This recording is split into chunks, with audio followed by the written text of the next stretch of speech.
Assalamualaikum warahmatullahi wabarakatuh. Malam ini saya memberikan pemahaman atau pengetahuan tentang berinteraksi tentang hal-hal gaib.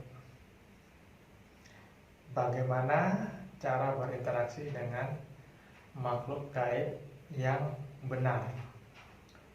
Nah, banyak seseorang yang mempelajari ilmu gaib yang sulit untuk berinteraksi dengan beliau. Bagaimana tekniknya, bagaimana pengetahuannya, bagaimana pemahamannya, itu harus kita pahami terlebih dahulu. Karena saat kita melihat makhluk gaib, bila kita tidak bisa berinteraksi, maka kita mengartikannya itu bingung nantinya. Misalkan ini ya, kita menerawang di sebuah pohon atau di sebuah tempat angker atau di sebuah rumah. Kita terlihat sosok gaib, entah itu laki-laki ataupun perempuan. Tapi sebatas melihat saja, kita tidak bisa berinteraksi, maka maksudnya kita tidak memahami. Nah, malam ini saya memberikan pengertian, pemahaman tentang cara berinteraksi dengan makhluk gaib dengan benar. Oke.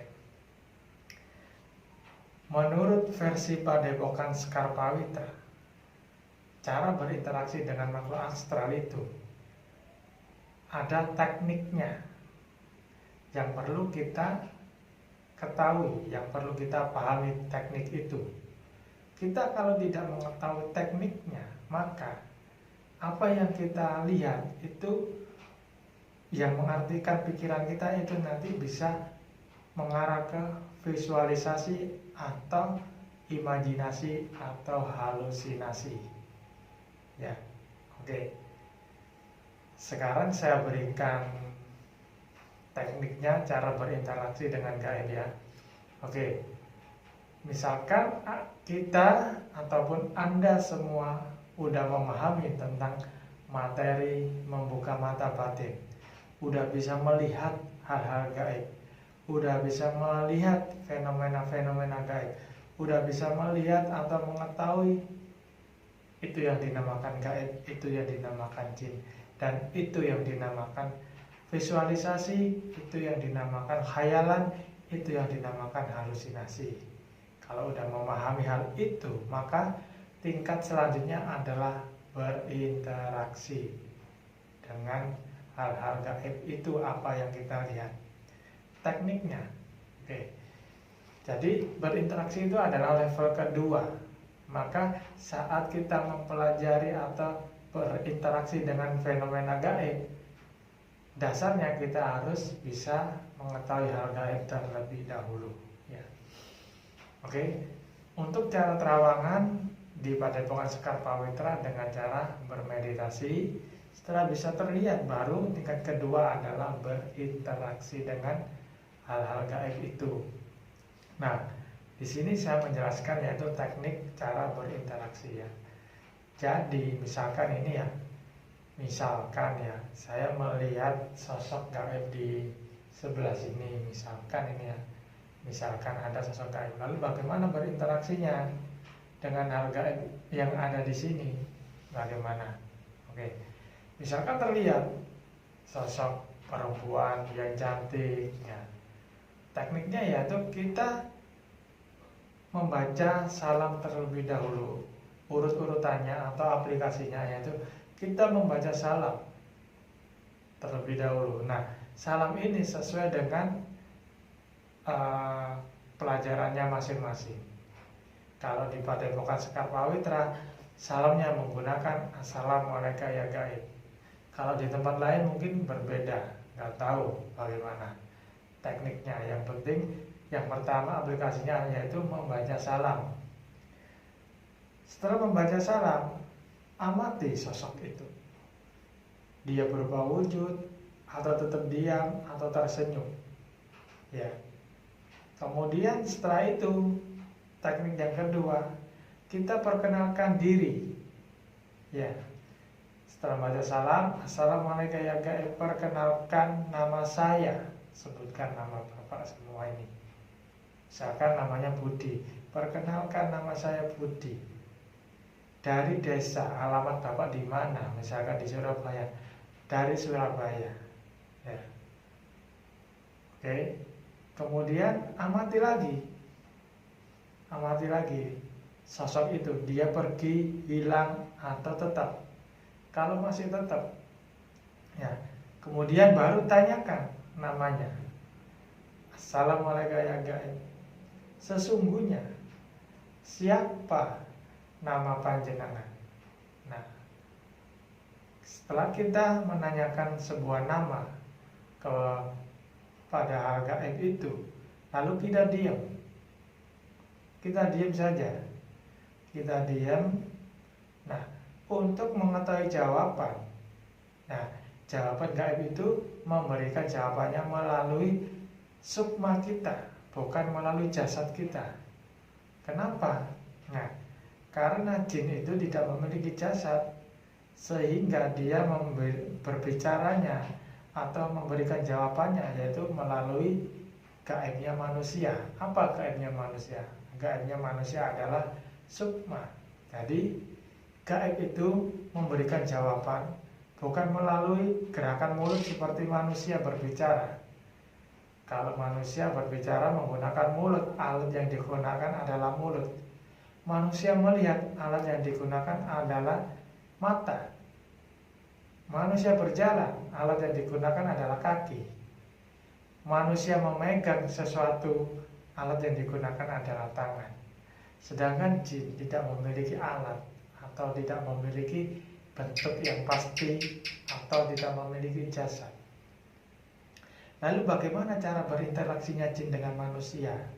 Yaitu dengan cara memberikan jawaban kepada gaibnya manusia. Letaknya di mana gaibnya manusia? Letaknya ada di dalam jiwa, ada di dalam batin. Setelah kita menanyakan sebuah nama, lalu diam. Diam, dan jangan menggunakan otak atau akal pikiran. Diam saja, dengarkan hembusan nafas, dengarkan suara yang ada di dalam hati. Karena letak jiwa ada di sini, letak sukma ada di sini, bukan di sini. Jadi diam saja, lalu amati atau rasakan atau dengarkan suara dalam hati. Suara itu timbul dengan sendirinya, bukan kita mengarang, bukan kita mencari sebuah nama, bukan kita menghubung-hubungkan, bukan. Kalau kita mencari sebuah nama berarti kita memikir menggunakan ini. Kalau kita menghubung-hubungkan sebuah nama berarti kita menggunakan ini, bukan ini. Karena ini yang memikir, mencari. Kalau mencari menggunakan apa? Akal pikiran, bukan menggunakan batin. Nah, lalu diam, dengarkan suara hati ini. Misalkan tiba-tiba ada suara yang sangat halus, sayu-sayu, sangat kecil. Perhatikan momen itu. Misalkan ada suara Nyimas Ganda Sari, ya, suara kecil. Kemudian tanyakan ulang, baca salam lagi. Assalamualaikum ya gaib. Apakah nama panjenengan Nyimas Gandasari? Nah, lalu diam lagi, dengarkan lagi. Bila ada jawaban iya, berarti betul. Bila jawabannya tidak, berarti tidak. Lalu kita tanyakan lagi. Nah, yang kita perhatikan yaitu momen tadi ya. Momen kita diam mendengarkan suara hati itu harus benar-benar kita pahami. Jangan menggunakan ini. Kalau menggunakan ini, itu timbul apa? Timbulnya khayalan atau visual, bukan di sini. Karena letak gaibnya manusia ada di sini. letak jiwa di sini, letak sukma ada di sini, bukan di sini. Ya, bisa dipahami. Jadi jin itu memberikan jawaban kepada sukma manusia, bukan menggunakan jasad, bukan memberikan jawaban melalui jasad, karena jin tidak memiliki jasad. Ya, makanya sebelum kita berinteraksi, kita harus paham dulu materi dasar untuk melihat gaib yang betul itu bagaimana. Setelah bisa memahami, baru tingkat lanjutan adalah berinteraksi dengan gaib itu. Aplikasinya seperti tadi, baca salam, kita perkenalkan, lalu kita tanyakan namanya. Nah, sambil diamati, dia berubah wujud atau diem atau hilang. Kalau hilang, berarti gaib itu kembali, tidak mau kita ajak berinteraksi. Dia hanya bisa menampakkan wujudnya saja. Nah, bila dia berubah, berarti saat kita lihat yang di awal tadi itu bukan wujud yang sebenarnya. Ya, jadi bisa dipahami ya di sini. Jadi cara berinteraksi dengan hal-hal gaib dan harus kita pahami. Nah, rata-rata seseorang menyamakan antara jin dengan manusia. Kalau manusia berbicara menggunakan alat yang dinamakan mulut, nah sehingga saat melihat gaib diam aja, saat kita tanya dia jawabnya, dia nggak memberikan jawaban, cuma diam. Ya benar diam, karena dia tidak memiliki bentuk yang pasti, karena dia tidak memiliki jasad. Nah jawabannya ya ada langsung di sini, memberikan jawaban kepada sukma kita, bukan kepada jasad kita. Ya, bisa dipahami. Mudah-mudahan pemahaman singkat ini, pengetahuan singkat ini tentang berinteraksi dengan makhluk gaib atau makhluk astral bisa dipahami oleh rekan-rekan dan bisa mempraktekannya. Ya, oke. Terus langkah selanjutnya setelah kita mengetahui namanya itu siapa, ya kan? Lalu kita buktiin. Cara buktiin gimana? Kita panggil gaib itu. Kita panggil dengan cara pemanggilan, setiap orang kan beda-beda pembelajarannya ya. Nah, panggil dengan nama itu. Dia mau datang apa enggak? Dengan wujud yang sama apa enggak? Kalau dia datang dengan wujud yang sama, berarti itu kenyataan, itu benar namanya. Tapi bila berbeda, berarti yang kita dengar tadi salah nama itu. Pasti yang datang wujudnya berbeda kalau salah itu. Ya, bisa dipahami ya. Oke, mudah-mudahan Anda semua yang menonton video ini bisa mengerti, bisa memahami tentang teknik-teknik cara berinteraksi dengan hal-hal gaib. Oke, malam ini cukup dari sini untuk pengetahuan tentang berinteraksi. Assalamualaikum warahmatullahi wabarakatuh.